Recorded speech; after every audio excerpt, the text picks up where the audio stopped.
Welcome to Journal Entries. This week I'm sitting down with Talia Anderson. She's a newly self-published author of a book called The Tools Within. It's all about emotions. So as soon as I found out about her, I knew that I had to sit down with her, and I knew that you guys would be super interested in her. She talks about understanding your emotions and expressing them, but we also go into helping our kids understand their emotions and expressing them. We talk about daily overwhelm and how to actually process that. I told her that journaling is the main way that I process emotions, and she gives a suggestion or two on how to do that when you don't even have 5 minutes to yourself because you're so busy. She helps us safely express our emotions, and she even helps us come back from yelling at our kids or even hitting our kids or doing something that we're not proud of as moms, how to actually bounce back from that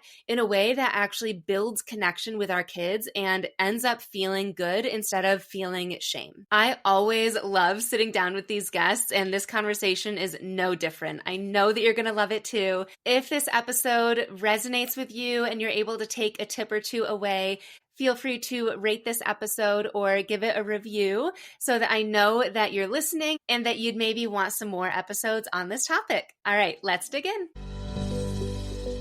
Hi, I'm Sam, your inner voice and self-trust coach for women who refuse to choose between career success and being fully present with their kids.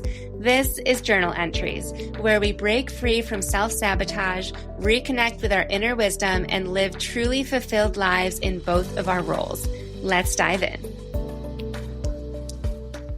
Welcome back to Journal Entries. This week we have Talia, and I'm so excited for you guys to hear from her. She is all about emotions in a nutshell. I almost don't want to give away too much too soon, but I'm so excited for you guys to just hear what she's all about and what she's passionate about. So before I give away too much, do you just want to say hello and a little intro of who you are and what you do? I am a self-published author as of last July. I am a nanny, and I'm currently building a brand around emotions. The book's about emotions and all of the things. So, yes.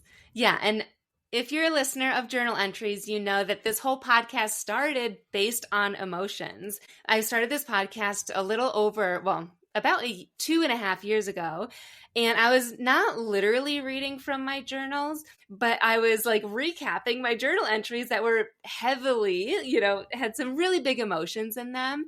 And Talia is all about not just understanding your emotions and like what we're going through, but also then expressing them. So do you want to start off just sharing, I guess, both of those things, and like maybe what is the difference between understanding and how do you start understanding, and then maybe moving into for sure. The so I feel like it really is later. Like a 2-piece type of thing. So understanding it really comes from being able to identify and like understand specifically what it is that you're feeling and from what, right? You have to understand like why that was happening and where that was coming from. And then the expressing side, it's more of that like control piece. It's like once you identify it, once you're understanding it, it's like how are you gonna let that out and express it to the people around you, and how do you manage not letting it just like completely blow up or completely take over, and really just like being able to have those little techniques and ways for you to express it in healthy ways and recognize it. And so like that understanding piece is like the first part. It's like, okay, I need to understand where this is coming from, what's happening. And then that second part is now how can I express it? Do I need to have a conversation? Do I need to go and just meditate on it a little bit longer? Do I need to go for a run and like get it out of my body? And like, what are those things that you can do to really like let it out? I love that. So the expression piece is more so like an action before you actually do it. Right. Before and you I'm super air like it out internal. I like think about everything. And so I feel like it helps specifically with emotions in that control side of like not just yelling at people and blowing up. It's like, how can you identify it and understand it quick so that you can let it out in a better way so that like those pieces aren't as broken up, but they're like flowing. Yes. Okay, so let's start with understanding. So the number one thing that I hear from my listeners is that they're overwhelmed. Like on the daily, they're overwhelmed. They're busy. Like, as I feel like this is almost every woman, but like we've got to-do lists that never end. And like once we cross one thing off, something else gets added to it. And we've got Post-it notes everywhere. And it's just like stressful. But that's like as deep as a lot of women go. So what would you suggest to actually understand? So again, I feel like that really comes down to like identifying everything that you feel like is overwhelming. Like I totally get overwhelmed. I am somebody who signs up for way too many things. Like recently, I'll just give you like a preview. So I'm an author, which means I'm managing like marketing myself since I'm self-published. So I'm trying to get like book school visits, and I'm trying to get like vendor shows, and I'm sharing myself wherever I really can, and I'm emailing people and talking to other people. And then I'm also trying to think of like, what can I add value with, and like what's the next thing to bring in. And then with that, I don't know if anybody knows much about being a self-published author, but at first it's not that great of money. Like you don't really make anything, really, you're just spending it all. So now I have to have a job on top of that, and I'm managing nannying like almost full time. And then I'm also I was a coach for a high school cheer program, and I was the head coach of the varsity program.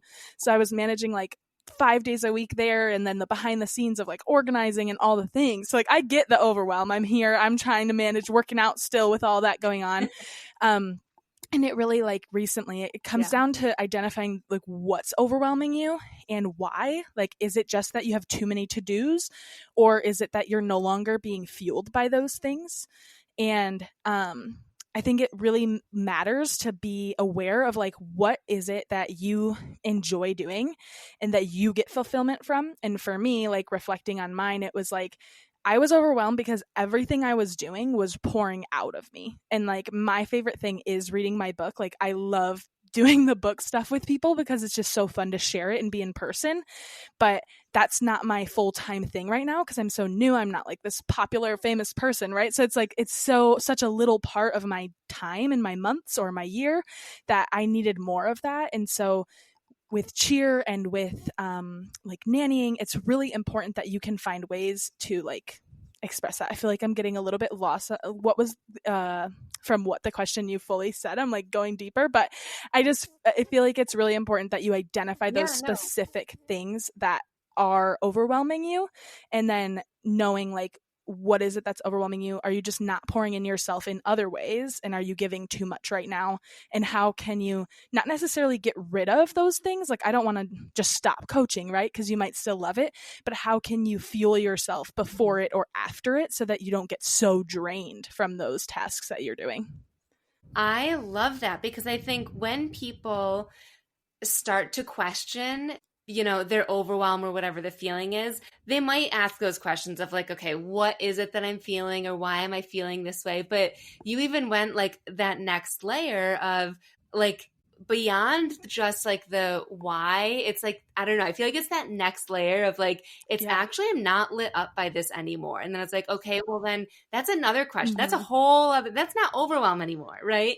That's something completely different. What am I lit up by? Or why am I not lit up by this? And what can I do instead? And it's this like rabbit hole that in itself is overwhelming. And then that's not even including all of the emotions you're feeling just from being stressed out and overwhelmed. It's like they're all like circling and you don't know what to do, right? So it's really important to like find a way to ground yourself. But So I'm curious, because I do all of this via journaling, because for me, you're right, like all of it is kind of overwhelming, and journaling allows me to slow it down, like slow my brain. I feel like you and I both are like talking faster, even like as we get into these emotions, and journaling is like, okay, like slow it down. I feel overwhelmed and like, oh my gosh, I'm not passionate anymore. And like, I'm able to process it more. Do you also journal through this, or like how do you suggest understanding all of this? So I do journal. It's not as consistent as I would like it to be. But what I like to do, since I'm jumping around all the time, like from job to job, is like specifically just like silence. Like I just won't have the radio on, and I just won't have like anything playing while I'm driving, and I'll just like be in my own thoughts. And for me, I feel like that allows me to kind of get rid of that noise, that overwhelm, because now I'm able to just think like, okay, wait, why am I feeling that? And like ask myself those questions while I'm alone. And I feel like that really helps me to just like stay centered or like get refocused on what's next and like be able to pivot, because I find myself getting even more overwhelmed when we're listening to this and that. And specifically with kids, I can't even like imagine it's hard to turn them off, right? In the car ride, like you can't necessarily have silence. So it's like finding those ways to get it out, or like, oh, like, I don't know, turn on a show for them, but go in a different room so that you're not listening to that show too, something like that. But for me, it's silence that helps me a lot. Even just like a walk outside with nothing as well, like that's always been helpful. But I live in Michigan, so I can't always do that. Yeah. One of the coldest states, right? In the winter. I love that that's your answer, because a lot of people want to journal, or at least they tell me they want to. Maybe it's because they're listening to my podcast, but it's just not realistic all of the time, especially for moms, that are bouncing from like activity to activity, whether it's for themselves or their kids. And that sounds so simple to do. Like, you're already driving, just turn the radio off, especially if you're alone, or like put the windows down maybe and like have that fresh air hit you or something. Like, there's small things that you can do that could give you that fresh perspective, that's not like sitting down to journal even just for 5 minutes. That does seem like, 5 minutes is like gold sometimes, right? That people don't feel like they have that. Yeah.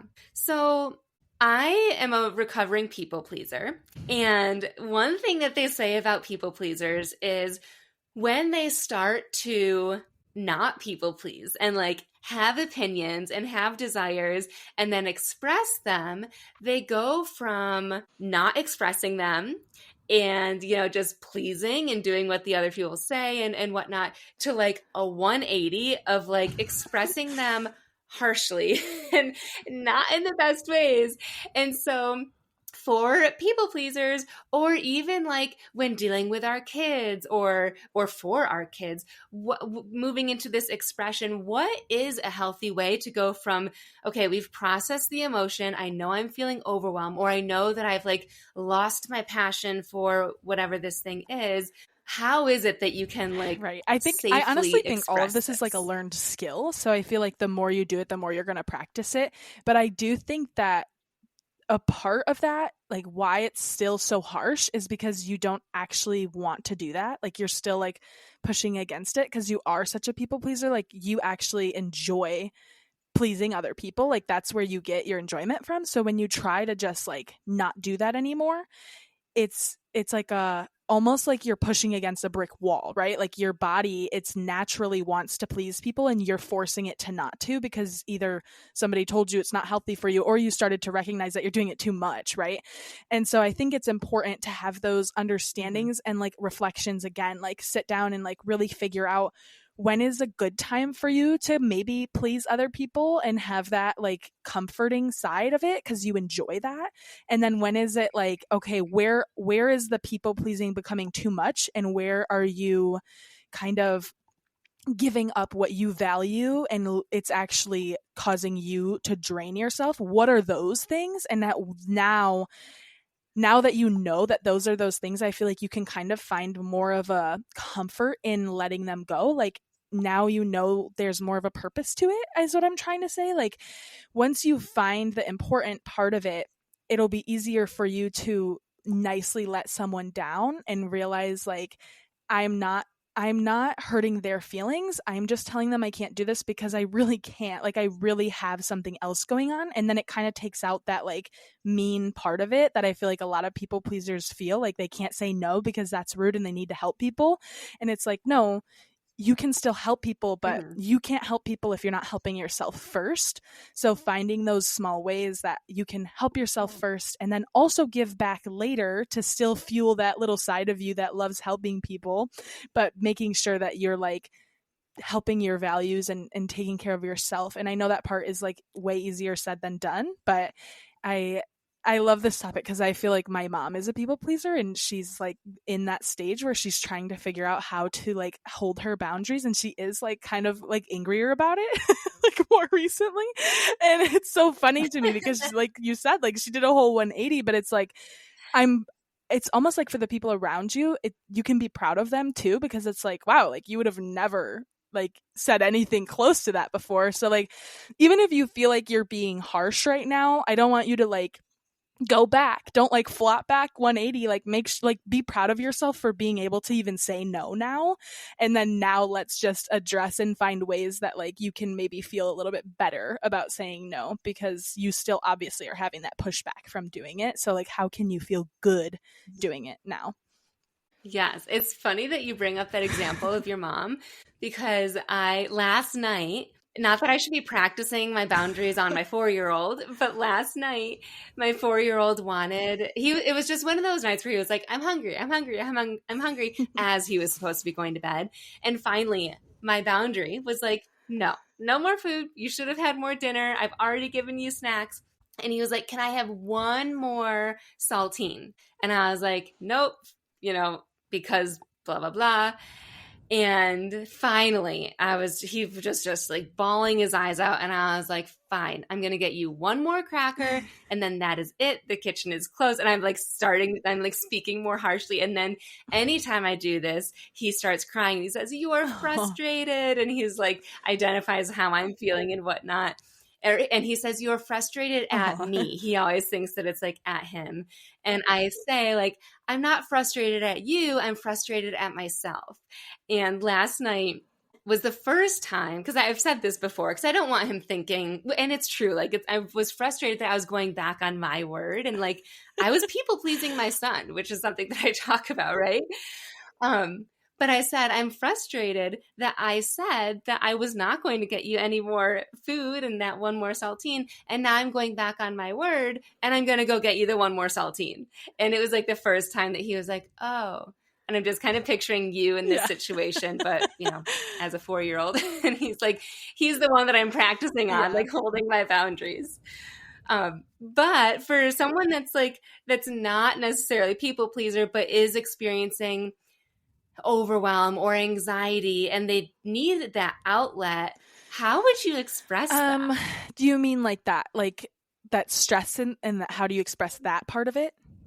Yeah. I've heard of like, especially for people with high anxiety, they sometimes just like dump it on their partner, or high stress, they dump it into their work, right? And they just like do more. So how do you go from like understanding what it is, or even like what it is that you need to do, to then like doing it in a way that really feels like good? a self-discovery thing that you're going to have to go through, like a journey that you're going to have to learn on your own. Because for me, like I do it such a different way than other people, right? Like even my closest people around me. So it's hard to give like a one answer to this, but I guess I can give like an experiential like how I did it, or like how I tried to do it. Because for me, I'm like I said, I'm an overcommitter. I think I can handle everything in the whole world. And then I'm like, oh my God, I have way too much going on.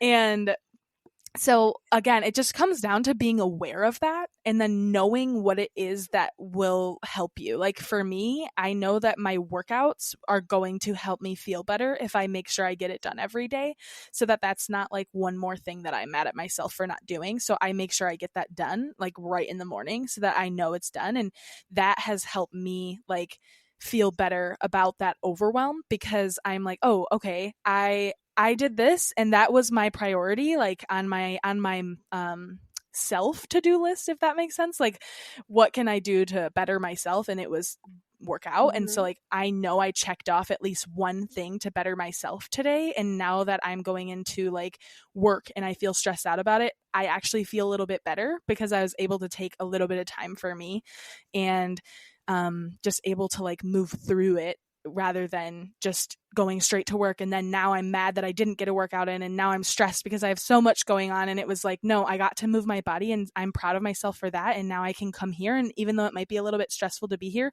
I feel that much better because I did something for me before I got here.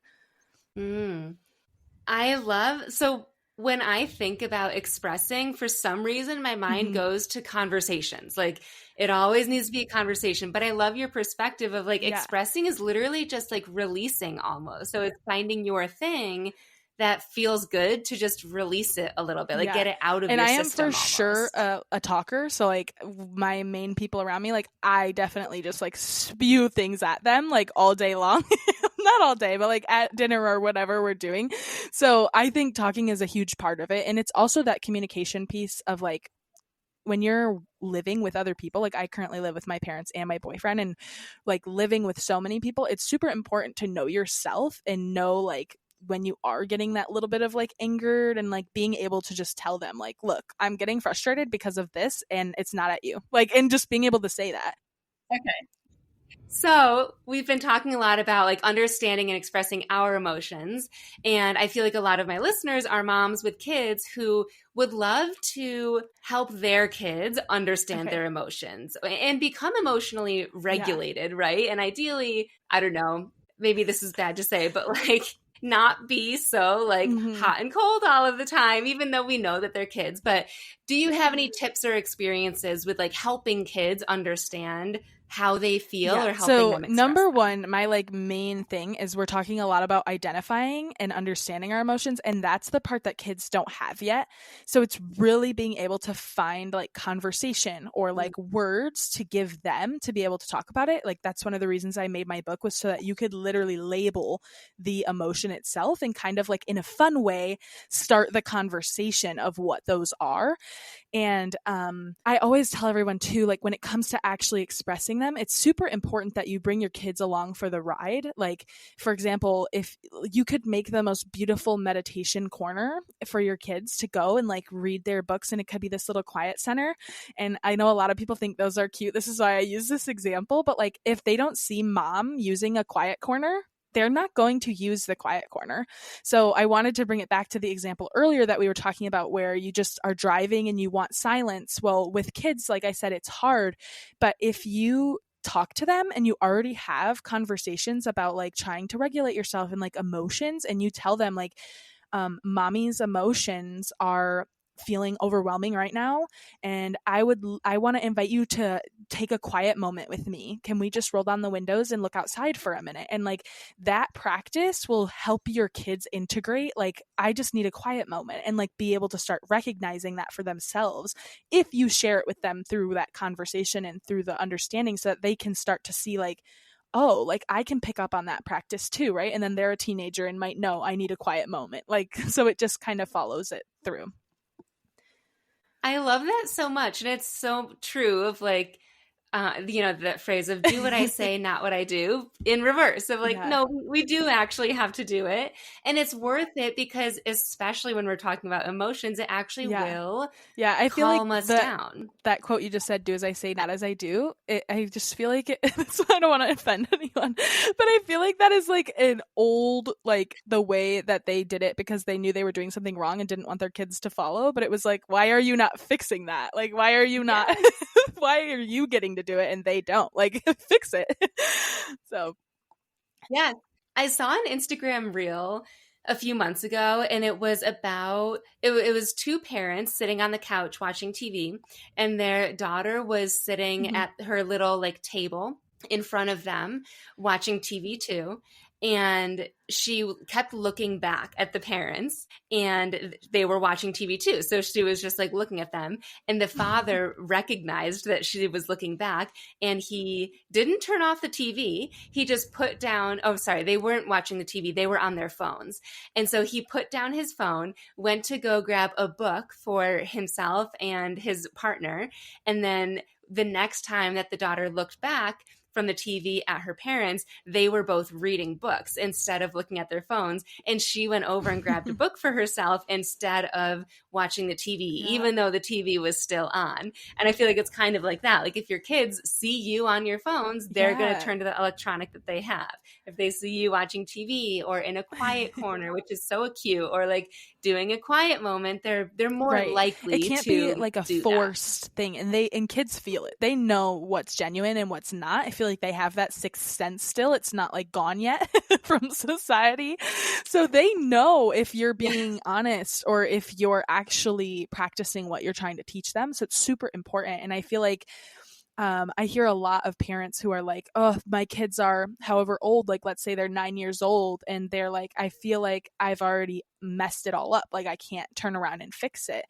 And I just think that that's the perfect time to fix it, because your kids, they can have those conversations with you in like a deep way now that they're 9 years old, and you can literally talk to them about it and learn with them. And now you're inviting them to learn with you, and you're just building this amazing like foundation for them, even if it's at 9 when you get started, or if it's at 2 when you just had them, right? Like, it doesn't matter when you start, it just matters on the way you start it and how you integrate it into your life. And if you just try to do it by yourself, your kids they're gonna be confused, and it's gonna actually be harder for you. But if you're able to find a way to, like I said, like, mommy's trying that new thing where I take better control of how I'm feeling, and I need you to do it with me really quick, or like, and they're not always going to listen, but even just having that conversation alone will help start like transition that and help you guys fit it in.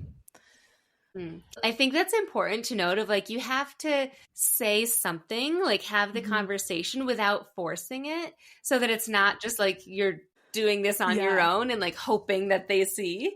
So that like you're including them. I really think we are lacking that, honestly. Like, I feel like parents try to hide a lot from their kids, and it's kind of like they're going to be an adult too, sooner than you think and sooner than you hope, but like they will be. And if you would just, there's some things they don't need to know, right? Like, there's arguments that don't need to be had in front of them or whatever, but there's certain things that it's like, if you're trying to fix something and you think it would make your life better, then don't you want your kid to have that skill as well? So why not help them learn right now while you're learning, and show them that it took a lot of work to learn it and you didn't just know it.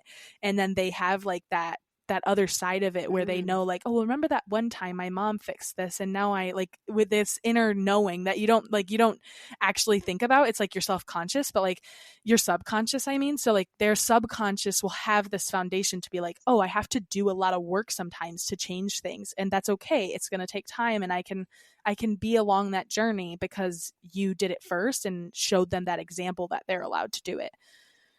I love that. And I also, something that just came to me too, is showing them that hard emotions are okay too, and that they don't have to always be, the good kid or positive all the time or happy all of the time, and that it's okay to like be upset. And that's something that I hear from my clients, is they feel so guilty when they yell at their kids. And something that I tell them is, you could use that opportunity for repair, and to show them that there's like, what do you wish you would have done or something. So what is your perspective on that? So like, if a mom were to freak out and like yell and whatnot, because you mentioned how like understanding and expressing emotions has an impact on relationships. And so what is that impact? And like, what if you start yelling and like you're not expressing them in like the quote unquote I love best this question way? so much, because nobody's perfect. Like, no human is perfect. And I feel like when we become parents, I'm obviously not a parent yet, but I work with a lot of parents, and I feel like there's this stigma of like, I have to be perfect now that I'm a parent, and I have to have it all together. And it's like, you're literally setting yourself up for failure, because that's just not it. And that's not real life. You're not meant to have it all together, because your kids are supposed to see that nobody has it all together. Like, they need to know that. And so if something like that happens, I really do feel like it's how you come back from it. I know that like a lot of people feel so negatively towards themselves when that happens, that they just shut down and they avoid it, right? A lot of people will avoid it. Depends on your relationship style for sure. But let's say you have an avoidant relationship style. It's likely for you to not want to have that conversation, and you just avoid it forever. But it's like, actually, it would be more beneficial if you recognize how badly you're feeling and tell that person that you blew up on or yelled at, whether it's your kid or your fiance or your husband, whoever.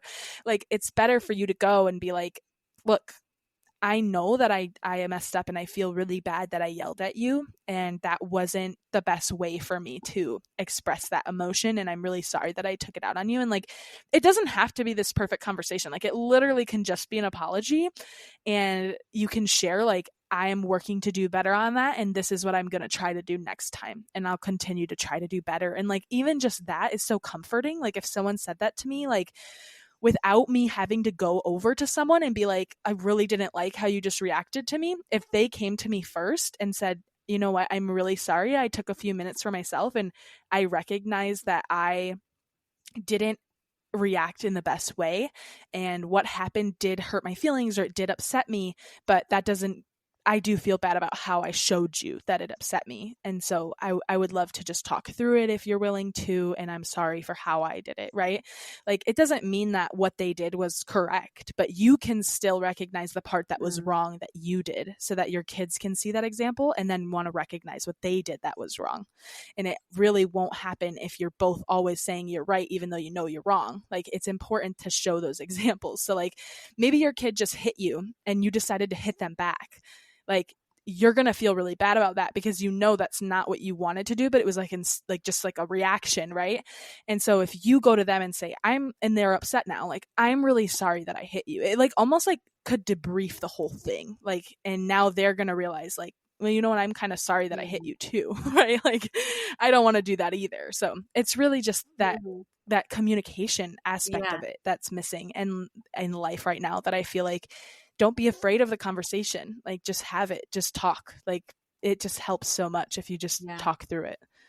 So in those situations, more so like acknowledging versus blaming. And I think too, acknowledging specifically without repeating like what just really happened, right? Being able to, again, like, take that time and have those things that you, like we talked about, like just knowing yourself enough to be like, okay, I don't have the skill yet to be able to acknowledge how I'm feeling right away in the moment.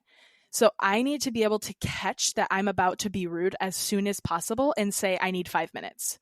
And like, that could be your house rule. Like, I need 5 minutes. And you could have like a kid timer that they turn on, and like, you could both take 5 minutes and they can do whatever they want for 5 minutes. And maybe they're yelling and screaming, but like, go lock yourself in your room and take 5 minutes. Like, it just needs to be something that like will help you be able to take that moment to process before you do something bad. And if it gets to the point where you do something bad, it's not the wrong thing to come back and have that conversation later either. It's actually way more important to do it in those situations as well.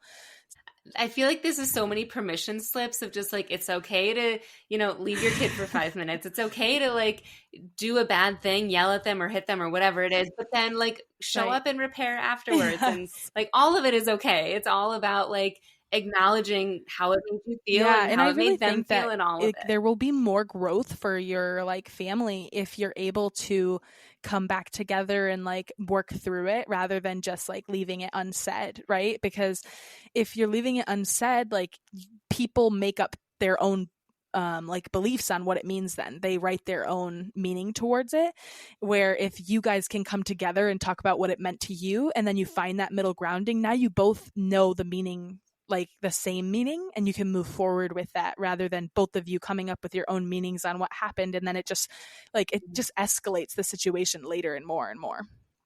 Right. Like, if it were to happen again, then you both pull from past experiences and make up this new exaggerated meaning or something. I used to be so afraid to bring up a negative experience. And I remember taking some parenting course, and they gave the example of, if I forget what the example was, but it was something that happened negative to your kid. So like, if, I don't know, your kid started crying at school because they didn't give him ice cream or something, and everybody else got ice cream and he felt left out and just sad and all of that. But then he got over it. But it all happened at school. And the recommendation was, not to bring it up in the moment, but like later on, kind of like you said, debrief. And like, I know that this happened. How did it make you feel or whatever? And I remember hearing that tip and I was like, oh my, why? He's fine now. Like, why would I bring this up again? Yeah. Why would I re-traumatize him? Right? Why would I like put him through that again? And I literally could not imagine it. But something that I've been focusing on, which is why I think I'm so passionate about this, is I'm actively trying to be in tune with my own emotions and raise a kid who is not afraid of his own emotions. And so this one thing happened with my son where he lost one of his toys at a park when he was with my mom. And so this was a situation where I was like, okay, he's fine now. And he came back to me, but I was like, as his mom, I feel like I should mention it. And so it's the first time I was like, okay, I'm going to do it. I'm going to bring it up. I'm going to ask him. I was like, I know this happened. How are you feeling about it? And he looked at me and he was like, I feel really sad. And I really wish that I had it right now. And I was just like, yeah, I I would feel sad too. I just kind of left it open-ended. And he was like, yeah, but I hope that I'll get another one someday or something. Like, so, it was so regulated. And I was like, Yeah.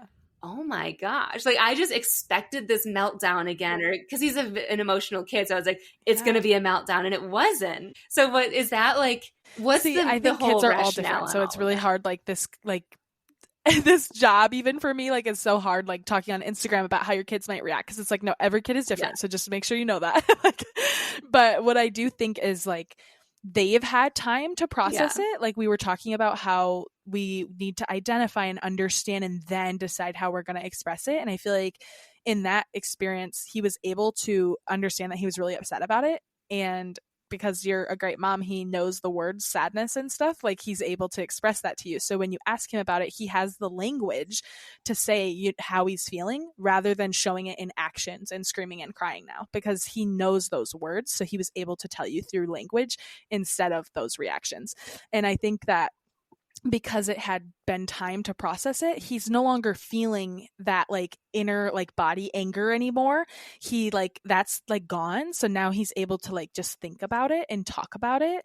And that's kind of the same thing like how I was telling you, like maybe go for a run and like get that energy out. Like sometimes there's that energy that just needs to go because you're so frustrated, and no matter what anyone says, you're gonna still be frustrated, and it's like nothing will fix it. And so in that case, nothing was gonna fix it other than either getting the toy back.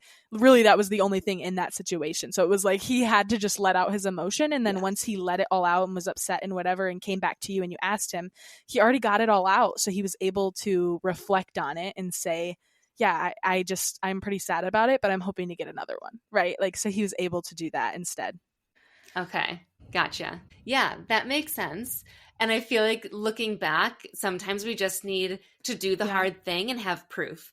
Like it's so hard, I think, for some moms to even consider apologizing, especially when they feel so heated and like feel, like it stings a couple days later even, especially if you yelled really loud or hit your kid or something. But like just doing it and seeing like, oh, I actually feel better now, or they actually didn't I really yell think back it's at me or important whatever to, it is.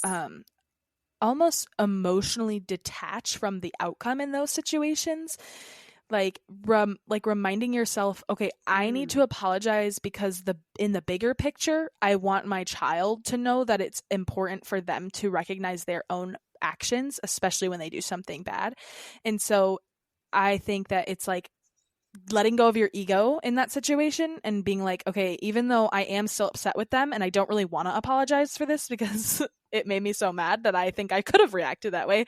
It's like, okay, I could have reacted that way, but do I want my kid to react that way? No. So what do? I need to apologize and like not allowing that to affect what you did. Like it is what it is. It already happened, but remembering that bigger picture that this is going to help them recognize and help them understand how they should react and how they should express themselves to other people. And then also that they probably should say sorry if they yell at someone or whatever, right? So it's just like remembering that foundation that you're setting for them, that example. That's a really good thing to note because there are parents that think that way. I have a client who literally said like she doesn't care that she yells sometimes because it's what gets through to her kids. Like her kids won't listen unless she's yelling. And so she doesn't feel bad about it. But you're right. And like zooming out, that big picture would change how she might show up and after the easy. fact Like that she yells sometimes. Thinking about that situation specifically, like let's say she decided now that she doesn't want to yell anymore. Well, her kids are so accustomed to that. So it's going to be a hard transition to like get them to understanding. And that's where that communication side comes in, like where she really needs to tell them, depending on their age, if they're too little to understand. But if they're like 6, 7 and able to understand what's happening, like you can tell them, I really don't like that I've had to yell at you for you to listen. So what can we do for you to do it before I have to yell? Because I don't like feeling like I need to yell. I don't like yelling. And even just telling your kids that and like inviting them to come up with the solution, I feel like it will invite that environment of like working together, and just like they will know now that you're not trying to control them, you're trying to work with them and make like a better environment together. And like just inviting them to do that will like almost open their mind. Like they might not have an answer right away, but they'll be like, oh, I have a say in like how this happens. And then they might feel better about it. Yeah. Yeah, they'll feel like part of the family and part of the team rather than just Right. like my parents are And trying one to of my control favorite me. things too to do with kids is Yeah. like pretend play, especially if they're doing something constantly that you don't like or like that continues to get a reaction out of you. Like in a nice moment when everyone's kind of calm, bring it up and come up with like a tool. I used to use like behavior cards, and I had these two little girls that I was working with. They were twins and they were 3. And they just did not listen at all. And I felt like it was so chaotic all the time. And so I finally had like a red card, a green card, and a yellow card. And everybody starts on a green card in the beginning of the day. And I had to explain to them how the cards work. So like we used the furniture, like climbing on it and jumping on it as an example. And I was like, okay, so what should you do when I ask you to get off the couch? And I would have them show me like how they get off the couch and like listen properly. And I was like, see, that gets you what color card? And they would like say, oh, it's a green card. And then I would say, okay, now I want you to get on the couch and I want you to jump around. And when I tell you to get off, I don't want you to get off. I want you to keep doing it. And so then they would do the wrong thing. And in that moment, it's like so funny. So you're building that connection too. They're like laughing at the being bad and like blah, blah, blah. And you're letting it happen. So it's like a funny moment for you guys to connect. But they get the idea. They're able to tell me that would get a yellow card. And then if you tell me again, it's a red card. And now I know that like my actions are causing these reactions or these next steps. And like, it's super important to have that. And like with little kids, especially the example like that, like acting it out will help them understand because they don't necessarily have all the language. Right. It's so hard to remember that kids don't have the logic that we have, right? And like they don't think the way that we do. And we know this on a fundamental level, but like, I don't know, we just think that they should understand that they should get off the couch because we have to do this, or just because they shouldn't be jumping on the couch or whatever. But yeah, that's such a fun way to do it. And it makes so much sense when you say it like that. And again, like all of this ties back into regulating yourself.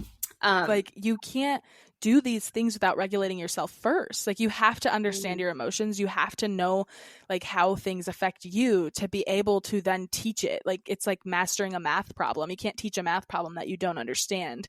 So it's the same thing with emotions. You need to understand yourself before you can teach it to your kids.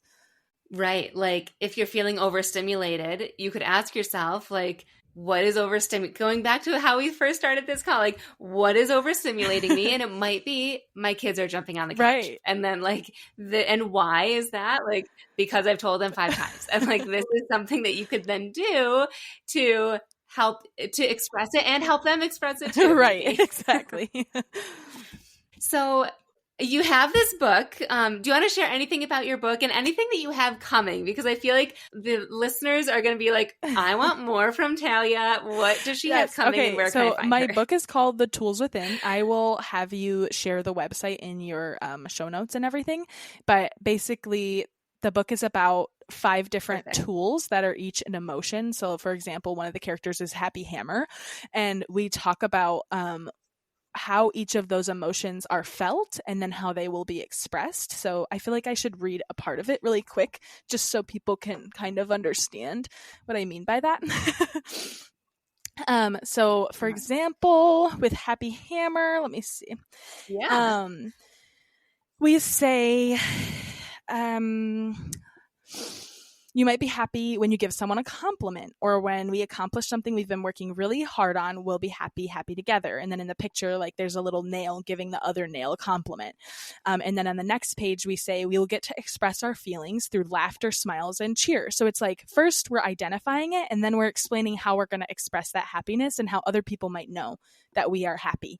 It's through the laughter, smiles, and cheer. So it comes down to those 2 parts that we talked about, where we need to be able to identify it, or other people looking at us can identify it.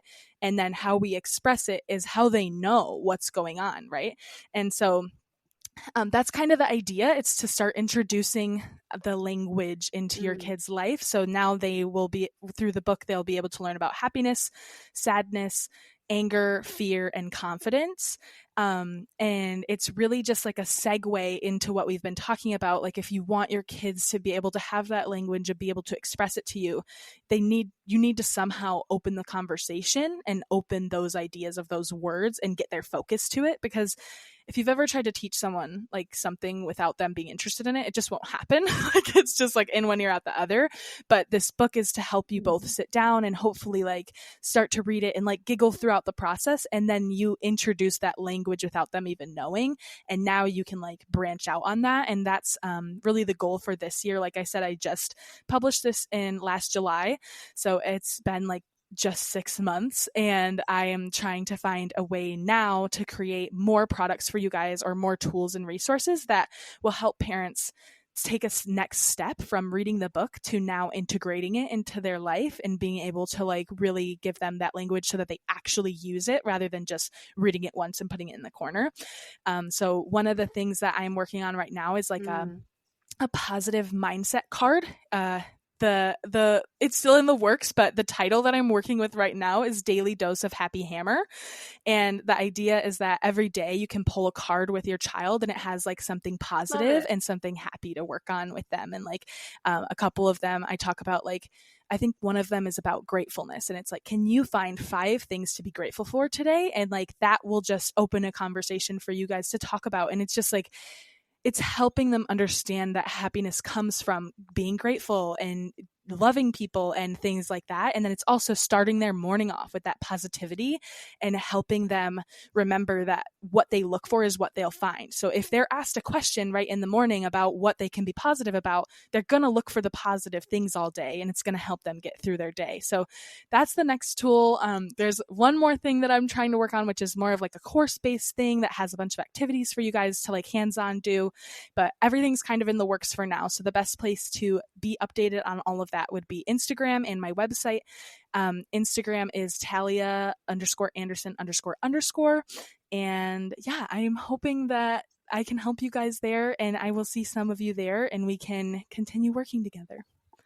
Thank you so much. And I just want to say, I love those ideas of the tools. It sounds so simple of like what's one thing that you were grateful for today? Like literally one thing. That's my goal, to ask my kid that like at the end of every day or something. And I forget, but I feel like if I had a deck of cards like near his bed, like that's something that I could use every day to just pull one or something, or in the morning. That seems like something, it would just jog my memory. Yeah, and it would be so cool too, like so. In the morning, if you pull it and you ask the question, but there's no answer yet. So then at nighttime before bed, it can be a part of your routine to answer it. And like, that would just be such a fun, like morning and night routine, like to bring it together. Yeah. Yes. So good. Your perspective, for your wisdom, for your everything that you've shared. This was awesome. I will include all of the links in the show notes for everybody interested.